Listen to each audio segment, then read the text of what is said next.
بین الاقوامی مارکیٹ میں تیل کی قیمتیں تیزی سے بڑھ رہی ہیں اور برنٹ کی پرائس ہم اکثر کوٹ کرتے ہیں کہ وہ 115 پہ پہنچ گئی یا WTI کی 100 سے اوپر جا چکی ہے، لیکن ساتھ ہی جو پاکستان کو بہت متاثر کرتی ہے وہ دبئی والی مارکیٹ ہے، جہاں قیمتیں 130 سے 150 کے درمیان میں گھوم رہی ہیں اور اس میں فوری طور پر کمی آنے کا کوئی امکان نہیں۔ اگر جنگ اگلے چند روز میں رک بھی جائے تو جب تک یہ تیل کی پیداواری صلاحیت ان ممالک کی واپس نہیں آتی تو قیمتیں ایٹ لیسٹ اگلے 2 سے 3 مہینے تک اوپر ہی رہیں گی۔ پورا یورپ اس کی لپیٹ میں، خود UAE کی جو مارکیٹ ہے وہ سب سے اس وقت زیادہ متاثر ہے اور وہاں پہ بھی یہی صورتحال ہے۔ کیا بنے گا اور پاکستان کے پاس کیا آپشنز ہونی چاہیے کہ لوگ جو پہلے ہی بہت زیادہ غربت کی لکیر سے نیچے رہتے ہیں، ان امپلائمنٹ بھی بہت زیادہ ہے، لوگوں کی جو ٹیک ہوم انکمز ہیں پچھلے چند سالوں میں ان میں کمی آ چکی ہے، تو کون سا ایسا طریقہ اپنائیں کہ نہ تو زیادہ لوگ متاثر ہوں اور نہ ہی فیڈرل لیول کے اوپر بجٹ جو ہے وہ اس طرح کا ہو جائے کہ اس کا ڈیفیسٹ فائنانس کرنا حکومت کے لیے مشکل ہو جائے۔ ہمیں جوائن کر رہے ہیں پاکستان کے سابق وزیر خزانہ پاشا صاحب۔ پاشا صاحب آپ کو خوش آمدید کہتا ہوں۔ سر، کون سے ایسے مناسب اقدامات ہوں گے کہ لوگوں کو بہت درد بھی تکلیف بھی نہ پہنچائی جائے اور وفاق کو بھی بچایا جا سکے؟ یہ بہت اہم سوال ہے، بسم اللہ اس کا جواب میں کوشش کرتا ہوں۔ بات دراصل یہ ہے کہ شاید عام لوگوں کو خیال یہ نہیں ہے کہ پاکستان میں تیل کی قیمت جو ہم چارج کرتے ہیں خاص طور پہ ہائی سپیڈ ڈیزل اور موٹر اسپرٹ پر، وہ ہمارے جو ساتھ والے ملک جو ہیں جس میں ہندوستان ہے، بنگلہ دیش ہے، سری لنکا وغیرہ ہے، تھائی لینڈ وغیرہ، ہمارے یہاں قیمت جو ہے جو ہم کنزیومر سے لیتے ہیں وہ سب سے زیادہ ہے۔ یہ بات شاید لوگوں کو پتہ نہیں ہے، ڈالر ٹرمز میں ہمارے یہاں جو پرائس ہے وہ سب سے زیادہ ہے۔ اور اس کی وجہ کیا ہے؟ وجہ یہ ہے کہ پاکستان نے جب پیٹرولیم لیوی کو لے آئے تھے، سیلز ٹیکس کو ختم کر کے، اور پیٹرولیم لیوی اس لیے لائے تھے کہ اس کو شیئر کرنے کی ضرورت نہ پڑے پروونسز کے ساتھ، تو سیلز ٹیکس کا ریٹ جو ہے وہ 18% تھا۔ آپ کو حیرت ہوگی، شاید آپ کو علم بھی ہو کہ اس وقت پیٹرولیم لیوی کا افیکٹو ریٹ جو ہے وہ 50% ہے، 50%۔ So basically we are overcharging the consumers. اب وقت آ گیا ہے کہ we have to rationalise this over tax. آپ کو تو حیرت ہوگی شاید کہ پچھلے سال 1200 ارب ایک آئٹم سے، پیٹرولیم اینڈ آئل پروڈکٹ سے ہم ریونیو حاصل کر چکے ہیں فرام پیٹرولیم لیوی۔ تو time has come when we have to moderate the tax on petroleum products and try and جو باقی آپ کے جو انیکسپلائٹڈ سیکٹرز ہیں۔ پاکستان کی کمپیٹیٹیو ایج بھی ختم ہو رہی ہے، اس لیے کہ اب دیکھیے بنگلہ دیش ہم سے کمپیٹ کرتا ہے ٹیکسٹائل میں۔ بنگلہ دیش کی جو قیمت ہے ہائی اسپیڈ ڈیزل آئل کی وہ ہم سے 36% کم ہے ڈالر ٹرمز میں۔ پاشا صاحب، لیکن شاید حکومت کے پاس میرا نہیں خیال ہے کہ وہ گنجائش اویلیبل ہے کہ پیٹرولیم لیوی کو کم کر سکیں، کیونکہ انٹرنیشنل مانیٹری فنڈ سے جو انہوں نے ایگریمنٹ کیا تھا اس کی روشنی میں 2 ہفتے پہلے انہوں نے لیوی بڑھا دی ہے بجائے کم کرنے کے۔ تو we have done something which is entirely opposite جو آپ سجیسٹ کر رہے ہیں۔ بات یہ ہے کہ ٹیکس بیس کو براڈن کریں۔ وقت آ گیا، سال کا نیا بجٹ آ رہا ہے تو آپ مناسب اقدامات لیں۔ آپ کو تو حیرت ہوگی سن کے، فار انسٹنس ہمارے جو بڑے بڑے زمیندار ہیں جن کے پاس 100 ایکڑ کی زمین ہوتی ہے، ان کی آمدنی اگر آپ ملا لیں اور نارمل ٹیکس کا رجیم لائیں تو ان سے کم از کم 600 ارب کی ریونیو ہو سکتی ہے، اور اس وقت ہو رہی ہے مشکل سے کھینچ کھانچ کے 10 ارب۔ پاشا صاحب، کیا اس بات کے امکانات موجود ہیں کہ وفاق اور صوبے کونسل آف کامن انٹرسٹ میں مل کے بیٹھیں اور کچھ حصہ جو ہے کم از کم ایک ریزرو فنڈ میں ڈال دیں؟ یہ مہینہ 2 مہینے بہت مشکل اور انسرٹن پیریڈ ہے، سیکورٹی کے لیے بھی آپ کو چاہیے، افغانستان کے ساتھ جنگ چل رہی ہے اور پیٹرولیم مصنوعات میں اکانومی کو اور لوگوں کو بچانے کے لیے بھی کچھ پیسہ ڈالنا پڑے گا، تو کچھ پیسہ نکال لیں ڈیوزبل پول سے۔ بات یہ ہے کہ اس وقت پوزیشن یہ ہے کہ اگر آپ جو قیمت بڑھ رہی ہے اس کو نہیں ٹرانسفر کر رہے ہیں، آپ نے آغاز میں تو 55 روپے اضافہ کیا، مگر اس کے بعد میں جو قیمت بڑھی ہے 116 ڈالر تک پہنچ گئی ہے۔ جب وہ پہلی دفعہ کیا گیا تھا تو قیمت 94 ڈالر تھی۔ تو تقریباً 40 روپے اور بڑھانا کم از کم ہے تاکہ فل ٹرانسفر ہو کاسٹ جو ہے. مگر گورنمنٹ اگر مناسب سمجھتی ہے کہ سبسڈائز کرے تو سبسڈی جو ہر مہینے کی ہوگی کم از کم 60 ارب کی ہوگی. تو یہ زیادہ عرصہ چلا نہیں پائیں گے، اس لیے کہ اور اس پہ بھی آپ کو تو پتا ہے کہ جس طرح آپ آئی ایم ایف کا ذکر کر رہے ہیں، آئی ایم ایف اس پہ بھی پرابلم کریٹ کرے گا. پاشا صاحب، جو انفلیشنری امپیکٹ ہے وہ کیا دیکھتے ہیں؟ کیونکہ پرائسز تو اوپر جا چکی ہیں اور مزید جائیں گی، نیچے نہیں ابھی آنی ہے پرائسز. اس کا انفلیشن پہ بھی امپیکٹ آئے گا، اس کا پالیسی ریٹ پہ امپیکٹ آئے گا اور اوور آل گروتھ ریٹ پہ امپیکٹ آئے گا. وہ آپ کا کیا جائزہ کہتا ہے؟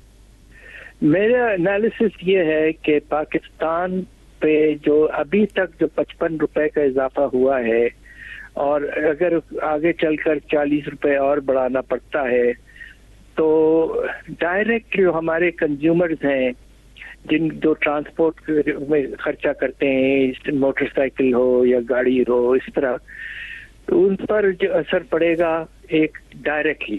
دوسرا اثر جو پڑے گا وہ یہ کہ جو اشیاء ہیں کھانے پینے کی اور وہ ٹرانسپورٹیشن ان کی ہوتی ہے پروڈکشن پوائنٹ سے مارکیٹ تک، ان پہ بھی چونکہ کاسٹ بڑھ گئی ہے.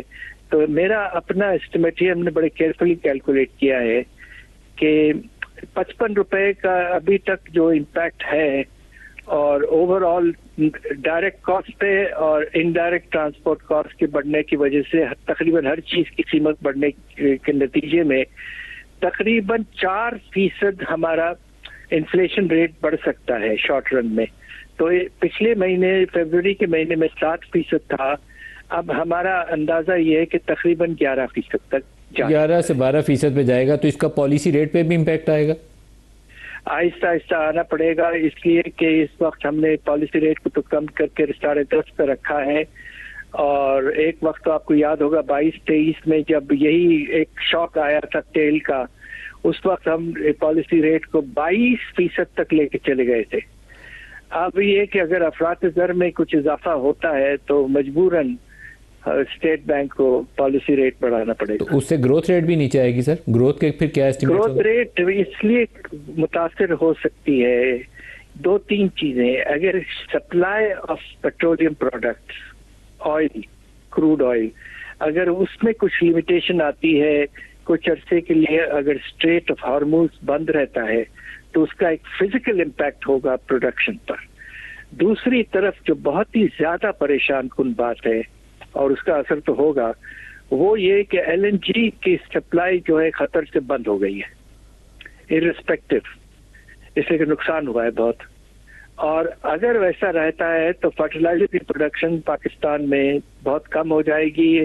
اور ابھی عنقریب کچھ ہفتوں میں تو خریف کے سوئنگ سیزن آ رہا ہے، تو اس وقت فرٹیلائزر کی ڈیمانڈ میکسیمم ہوتی ہے. فرٹیلائزر نہیں ہوگا، شارٹیج ہوگی، پروڈکشن کم ہو جائے گی، فوڈ سیکورٹی افیکٹ ہوگی. تو یہ بڑے سیریس امپلیکیشنز ہیں شارٹیجز کے اور قیمت بڑھنے کے. تو خدا نہ خواستہ میرا اپنا اندازہ افسوس سے کہنا پڑ رہا ہے کہ اگر یہ شارٹیجز پرسسٹ کرتے ہیں کچھ عرصے کے لیے اور قیمتیں بڑھتی ہیں تو خدا نہ خواستہ شرح نمو جو ہے پاکستان کا کم بھی ہو سکتا ہے اور منفی تک جا سکتا ہے، منفی بھی ہو سکتا ہے.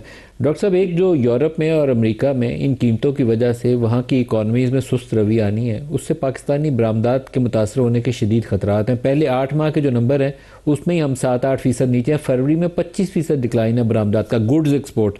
اور ابھی اگر اگلے میں 4 ماہ کا سناریو دیکھوں تو مجھے لگتا ہے کہ یہ مشکلات بڑھ سکتی ہیں.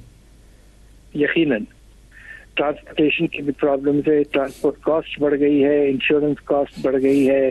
مارکیٹ میں اس وقت آپ مڈل ایسٹ کا بھی مارکیٹ دیکھ لیں.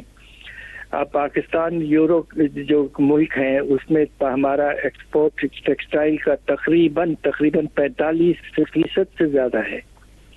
وہ جو ملک ہیں سارے، اور ہمیں ایک GSP پلس پریفرنس ملا ہوا ہے جس کے نتیجے میں we are very competitive in the European union.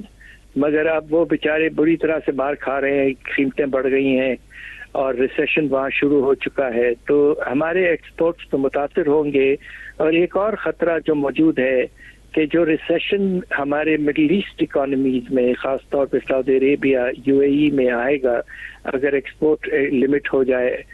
اب آپ یہ سوچئے کہ سعودی عربیہ کے 80% ایکسپورٹ تیل کا ہے اور اس کے کم ہونے کے نتیجے میں ریسیشن واضح طور پر ہو سکتا ہے سعودی عربیہ میں, اور خدا نخواستہ اس کے نتیجے میں ہمارے جو ورکرز وہاں ہیں وہ کہیں ڈسپلیس نہ ہو جائیں اور ریمیٹنسز میں کمی آنا خدا نخواستہ شروع ہو جائے. ڈاکٹر صاحب جو ابھی پاورٹی ہے پاکستان میں وہ آپ کے اندازے میں کتنی ہے, اور اگر یہ اقتصادی مشکلات اگلے 4 سے 6 ماہ چلتی ہیں جو چلیں گی, مطلب کل بھی آپ صبح صفائی کرا دیں سارا کچھ تو پھر بھی 3-4 ماہ یہ کہیں نہیں جانے والی, تو اس کا پاورٹی پہ کیا امپیکٹ آئے گا؟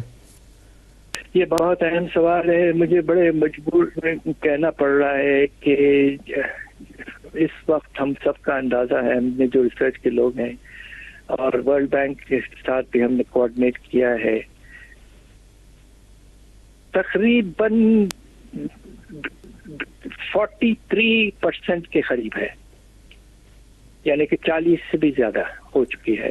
43% پاورٹی ابھی ہے, 43%, اور اگر یہ اقتصادی مشکلات ایسے چلتی ہیں 4 سے 6 ماہ تو پھر یہ 50 سے اوپر خدا نخواستہ پھر 50 سے اوپر چلی جائے گی. تو ان لوگوں کو بچانے کے لیے پھر کیا کرنا پڑے گا؟ 50% تو بہت یہی زیادہ تو ہے. آپ کو دیکھیے بے نظیر انکم سپورٹ پروگرام اللہ کے فضل سے ایک اچھا پروگرام ہے, اور اس کے نتیجے میں ہم کیش ٹرانسفر کر رہے ہیں تقریباً 600 سے 700 ارب. اس کو واضح طور پر بڑھانا پڑے گا, اور کسی طرح سے نظام اب لوور مڈل کلاس جو خطرہ ہے کہ وہ بھی غریبی میں چلے جائیں گے, ان کو سپورٹ کرنے کے لیے ہمیں کسی نہ کسی طریقے سے خاص طور پہ اسکوٹرز جو ہیں ان پہ جو پیٹرولیم کی کنزمپشن ہے اس پہ کوئی ریشننگ کا نظام لے آئے, کوشش کریں تاکہ ان پہ جو چارج ہو اس میں کم از کم یہ ہو کہ پیٹرولیم لیوی نہ ہو, تو اس سے فرق پڑ سکتا ہے کچھ. مگر اب یہ سارے بڑے بڑے ڈیسیشنز ہیں, بس ہم سب کی دعا ہے کہ ماشاءاللہ ہماری حکومت نے آغاز میں تو بہت تیزی سے اقدامات لیے, اب اس کو سسٹین کریں اور ایک وائبل آپشن لے آئیں جس کے نتیجے میں ہم کسی نہ اللہ کے فضل سے حالات اپنے سنبھالنے میں کامیاب ہوں. ہم نے پیٹرولیم لیوی تو پہلے ہی لگائی ہوئی ہے. آج بعض خبریں یہ سجیسٹ کر رہی ہیں کہ انٹرنیشنل مانیٹری فنڈ کہہ رہا ہے کہ اس کے ساتھ جی ایس ٹی بھی لگا دیں, تو وہ اس کا بجٹ سے ہوگا, وہ بجٹ کے حوالے سے جو تجاویز ہیں آج خبریں چھپی ہوئی ہیں, تو وہ تو اگر امپیکٹ میں اندر ڈال لوں تو وہ تو اکانومی کو کل کر دے گا. کیا ختم 18% اور بڑھائیں گے. As it is petroleum levy 50% tax ہے اس پہ. آپ اب یہ سب چیزیں مجھے سمجھ میں نہیں آتی کہ آئی ایم ایف کو ہم اس طرح کی باتیں کیوں نہیں بتاتے کہ بھائی already there is a tax of 50%. Petroleum levy should have been 18%, instead it is 50%. اس سے زیادہ کیا ٹیکس لیں گے ہم؟ اور دوسرے ملکوں کے سامنے ہمارا پرائس جو ہے ریٹیل پرائس ہائی اسپیڈ کا اور موٹر اسپرٹ کا عام ملکوں سے زیادہ ہے, اور کتنا بڑھائیں گے آپ؟ بالکل صحیح. تو یہ government should perceive and develop its case carefully and convince the I M F.